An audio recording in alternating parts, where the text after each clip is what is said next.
Hola, hola, buenos días, Dios los bendiga a todos. Inicio de semana en el Señor, lunes 26 de mayo, Santa Mariana de Jesús, Azucena de Quito, en el año 1645. Y aquí estamos celebrando a San Felipe de Jesús, presbítero, Italia, 1515-1595. Nació en Florencia, Italia. Tenemos estos dos santos del día. Bendiciones a los Felipes, bendiciones a las Marianas. Dios los bendiga a los que es día de su santo, a los que es día de sus cumpleaños. Dios los bendiga. Escuchamos este canto y nos disponemos al Señor en este día a la vida de los santos. Bendiciones a todos.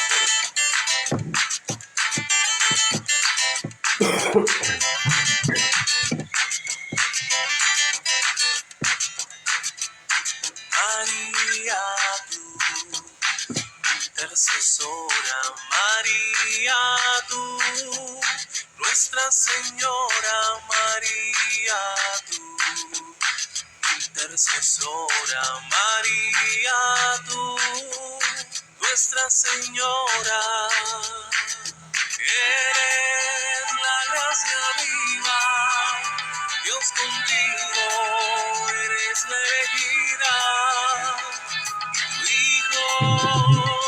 Jesucristo, desde tu vientre te consagró Madre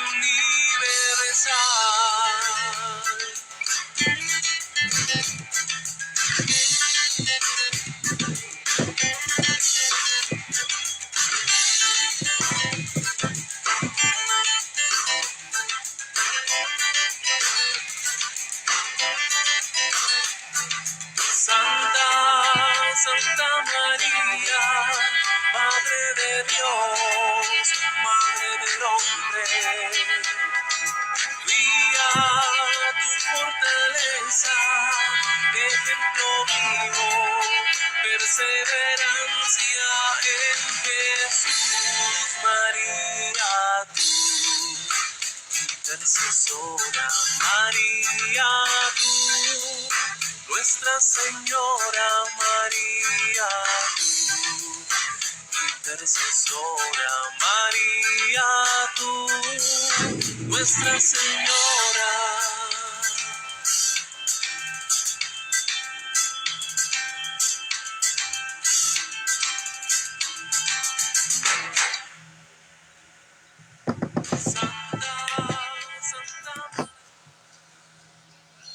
En el nombre del Padre, del Hijo, del Espíritu Santo. Amén.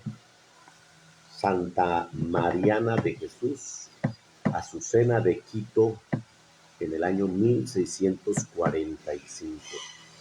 Su nombre completo era Mariana de Jesús Paredes Flores. Nació en Quito, Ecuador, en el año 1618. Desde los 4 años quedó huérfana de padre y de madre y al cuidado de su hermana mayor y de su cuñado, quienes le quisieron como una hija. Desde muy pequeñita demostró una inclinación hacia la piedad y un enorme aprecio por la pureza y la caridad hacia los pobres. Ya a los 7 años invitaba a sus sobrinas, que eran casi de su misma edad, a rezar el rosario y a hacer el viacrucis. Se aprendió el catecismo de tal manera bien que a los 8 años fue admitida a hacer la primera comunión, lo cual era una excepción en aquella época. El sacerdote que le hizo el examen se quedó admirado de lo bien que esa niña comprendía las verdades del catecismo. Al escuchar un sermón acerca de la cantidad tan grande de gente que todavía no logra recibir el mensaje de la redención de Cristo, dispuso irse con un grupo de compañeritas a evangelizar paganos. Por el camino la devolvieron a su casa porque no se daban cuenta de lo grave que era la determinación que había tomado.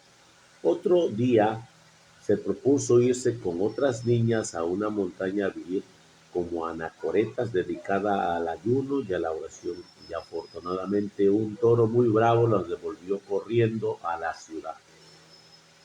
Entonces su cuñado, al darse cuenta de los grandes deseos de santidad y oración que esa niña tenía, trató de obtener que la recibieran en una comunidad religiosa, pero las dos veces que trató de entrar de religiosa se presentaron contrariedades improvistas que no le permitieron estar en el convento.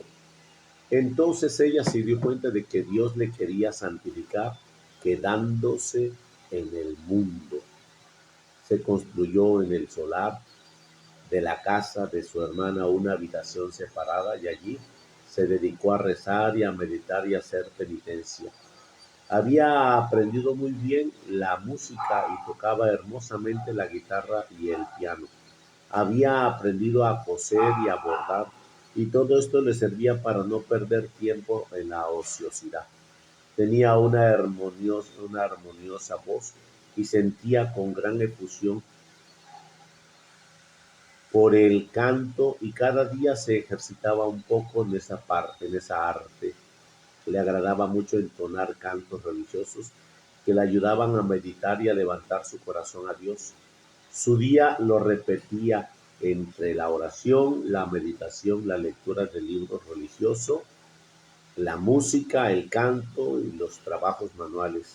Su meditación preferida era pensar en la pasión y muerte de Jesús. En el templo de los padres jesuitas encontró un santo sacerdote que hizo de director espiritual y le enseñó el método de San Ignacio de Loyola, que consistía en examinarse 3 veces por día la conciencia por la mañana para ver qué peligros habría en aquel día y evitarlos, y qué obras buenas tendría que hacer. El segundo examen al mediodía acerca del defecto dominante y aquellas faltas que más cometemos para planear cómo no dejarse vencer por esa debilidad. Y al tercer examen por la noche acerca de todo el día, analizando las palabras y pensamientos y las obras y las omisiones de las 12 horas del día. Estos 3 exámenes le fueron llevando a una gran exactitud en el cumplimiento de sus deberes de cada día, para recordar frecuentemente que iba a morir y que tenía que rendirle cuentas a Dios.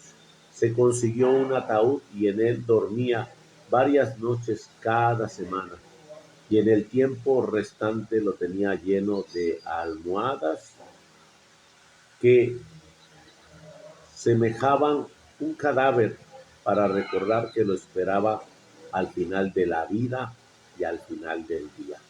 Se propuso cumplir aquel mandato de Jesús: quien desea seguirme, que se niegue a sí mismo. Y desde muy niña empezó a mortificarse en la comida, en el beber y en el dormir. En el comedor colocaba una canastita debajo de la mesa y se servía en cantidad igual a todos los demás, pero sin que se dieran cuenta echaba buena parte de esos alimentos en el canasto y los regalaba después a los pobres en el camino. Uno de los sacrificios que más le hacían sufrir era no tomar ninguna bebida en los días de mucho calor, pero la animaban a esta mortificación a pensar en la sed que Jesús tuvo que sufrir en la cruz. Se colocaba en la, en la cabeza una corona de espinas mientras rezaba el rosario, y muchísimos rosarios lo rezó con los brazos en cruz. Como sacrificio se propuso no salir de su casa, sino al templo, y cuando alguna persona tuviera alguna urgencia, necesidad de su ayuda, así el resto de su vida estuvo reclinada en su casa, recluida en su casa. Solamente la venían salir cada mañana a la Santa Misa y al volver luego a vivir encerrada, decidida, dedicada a las lecturas espirituales, a la meditación y la oración y al trabajo, y a ofrecer sacrificios por los pecadores. Se propuso llenar todos sus días de frecuentes actos de amor a Dios. Cada día rezaba 12 salmos de la Sagrada Escrituras, ayunaba frecuentemente. Mariana recibió el, el don de consejo y así sucedió que los consejos que ella daba a las personas les hacían inmenso bien. También le dio a conocer a nuestro Señor varios hechos que iban a suceder en el futuro. Y así como ella lo anunció, así sucedieron, incluyendo la fecha de su muerte, y según anunció, sería el viernes 26. Tenía un don especial para poner paz entre los que peleaban y para lograr que ciertos pecadores dejaran su vida de pecado. A un sacerdote muy sabio pero muy vanidoso le dijo después de un brillantísimo sermón: mira, padre, que Dios le envió recoger almas para el cielo y no recoger aplausos en el suelo. Y el padrecito dejó de buscar la estimación de la predicación. En una enfermedad le hicieron una cirugía y la muchacha de servicio echó en una matera la sangre que le había sacado a Mariana. Y en esta mata nació una bellísima azucena. En ese flor la pintaban a ella en sus cuadros y Azucena de pureza fue esta santa durante toda su vida. Sucedieron en Quito un terrible terremoto que destruía casas y ocasionaba muchas muertes.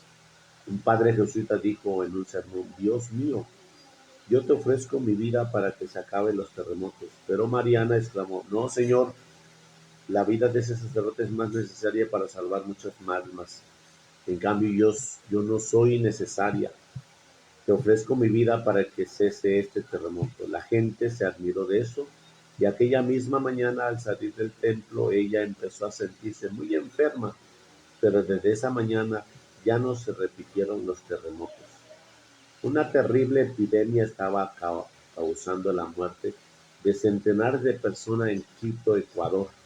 Mariana ofreció su vida y todos los dolores para que cesara la epidemia, y desde el día en que hizo este ofrecimiento ya no murió más gente de ese mal allí.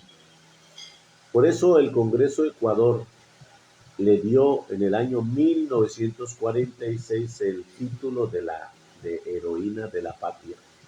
Acompañada por 3 padres jesuitas, murió santamente el 26 de mayo del año 1645. Desde entonces los quiteños le han tenido una gran admiración. Su entierro fue una inmensa ovación de toda la ciudad y los continuos milagros se hizo después de su muerte. Obtuvieron que el Papa Pío IX la declarara beata y el Papa Pío XII la declarara santa. Santa Mariana, no dejes nunca de orar por América. Desde Quito, Ecuador, Santa Mariana de Jesús en el año 1645. Esta santa mujer que vemos en esta imagen interceda por nosotros en ese amor que tuvo a un camino de la espiritualidad y de la entrega y de la bendición. Bueno, pues estamos recordándole San Felipe Neri, presbítero. Nació en Florencia, pero se educó en Roma. Supo tomar con alegría la austeridad de las bienaventuranzas. Era realmente confortante contemplar a este sacerdote extasiado ante la Eucaristía y entregado a los jóvenes enfermos y encarcelados. Esta fue la clave del éxito del oratorio del amor divino que fundó 1515-1595. Bendiciones a todos. El Señor esté con vosotros y con su espíritu. Proclamación del Santo Evangelio según San Juan. Gloria a ti, Señor. En aquel tiempo Jesús dijo a sus discípulos: cuando venga el Espíritu, el Paráclito, que yo les enviaré a ustedes del Padre, de parte del Padre, el Espíritu de la verdad, que procede del Padre, Él dará testimonio de mí y ustedes también darán testimonio, pues desde el principio han estado conmigo. Les he hablado de estas cosas para que su fe no tropiece. Los expulsarán de las sinagogas y hasta llegará un tiempo cuando el que les dé muerte creerán dar culto a Dios. Esto lo harán porque no nos ha conocido ni al Padre ni a mí. Les he hablado de estas cosas para que cuando llegue la hora de su cumplimiento recuerden que ya se los había predicho yo. Palabra del Señor. Gloria a ti, Señor Jesús. Bueno, pues ¿qué estamos celebrando hoy en el Evangelio? Ese espíritu de ser testigo, testimonio, nos habla el Señor. Y el espíritu de ser testigo es tener una evidencia, tener ese punto de convicción. Es que yo no puedo negar lo que miré, lo que vivo, lo que siento. No puedo negar todo esto que estoy palpando. Por eso Jesús nos está diciendo, le está diciendo a los discípulos, cuando venga el Espíritu de Dios, el Paráclito, Paráclito significa consuelo, yo les enviaré a ustedes de parte del Padre y el Espíritu de verdad que procede del Padre, Él dará testimonio de mí y ustedes también darán testimonio, pues desde el principio han estado conmigo. Entonces el testimonio es algo evidente que tú y yo sentimos, vivimos y que no podemos dar la espalda. Vamos a mirar, tú eres pariente de Pedro y vas caminando con Pedro y al caminar al lado de Pedro van cruzando la calle y al cruzar la calle pasa un motocicletista y pues sin darse cuenta o dándose cuenta le echa la moto encima a Pedro. Pero tú estás ahí y miras el acto de alevosía y de ventaja de aquel de la moto se abalanza contra Pedro. Entonces, tú tienes la evidencia, tú lo vistes, tú estabas ahí, tú eres testigo. Y al ser testigo, pues nadie puede decir lo contrario de lo que tú miraste, palpaste, sentiste y vistes. Siendo testigo de lo que le pasó a Pedro, tú sabes divulgar esa situación, aunque estamos diciendo de un acto malo. ¿Por qué? Porque aquel hermano, pues con la hazaña o la maldad, le hizo esto a Pedro porque realmente no le caía bien Pedro. Entonces este acto malo se convierte en una divulgación no muy buena, pero siendo testigo tiene que ser firme. Te la cambio. Estás enamorado, amas mucho a tu mamá, quieres mucho a tu mamá, pero estás enamorado. Y le compartes a mamá, mamá, me enamoré de esta muchacha. Y esa se prolonga una alegría, se expande. Entonces ella, la mamá, siendo testigo de cómo el hijo se está desenvolviendo en algo que está conociendo, en algo que está sintiendo, en algo que está palpando, y que mira que su hijo está cambiando en todos los aspectos, porque el amor cambia. Y en esa situación, ella es testigo del amor de su hijo. y como tal coopera en lo que más se pueda para que su hijo pueda tener los alcances necesarios en su amor. Entonces, como testigo, tenemos que mirar que Jesús nos habla del Paráclito. Mi Padre les enviará el Paráclito. Cuando venga el Padre, el Paráclito, que yo les enviaré a ustedes, el Padre, de parte del Padre, el Espíritu de verdad que procede del Padre les dará, Él dará testimonio de mí y ustedes también darán testimonio. Pues desde el principio han estado conmigo. Les he hablado de estas cosas para que su fe no tropiece. Los expulsarán de las sinagogas y hasta llegará un tiempo cuando el que les dé muerte crea dar culto a Dios. Fíjate cómo es que el testigo está tan afianzado en la confianza de Dios que no le interesa su vida, que no le interesa qué es lo que le vaya a pasar. Si lo ofenden, si lo difaman, si lo lastiman, si lo mienten, dice, porque el testigo está convencido de la gracia que fluye de la presencia de Dios. Y todos los demás perciben que no pueden nada en contra de ese testigo, no pueden nada, porque ellos están convencidos, están decididos, están determinados en hacer esa obra de gracia y bendición. Así que hoy te pido que tengas ese espíritu abierto y que todo este día, toda esta semana, seas testigo de Dios y manifiestes su amor a todos los demás. Feliz inicio de semana, feliz lunes, que Dios te colme de gracia, fortaleza y bendición, y la bendición de Dios Todopoderoso, Padre y Espíritu Santo, descienda sobre vosotros y permanezca para siempre. Amén. Feliz lunes para todos, bendiciones a todos, a todas, y felices calores. Porfa, hidrátense. Dios los bendiga.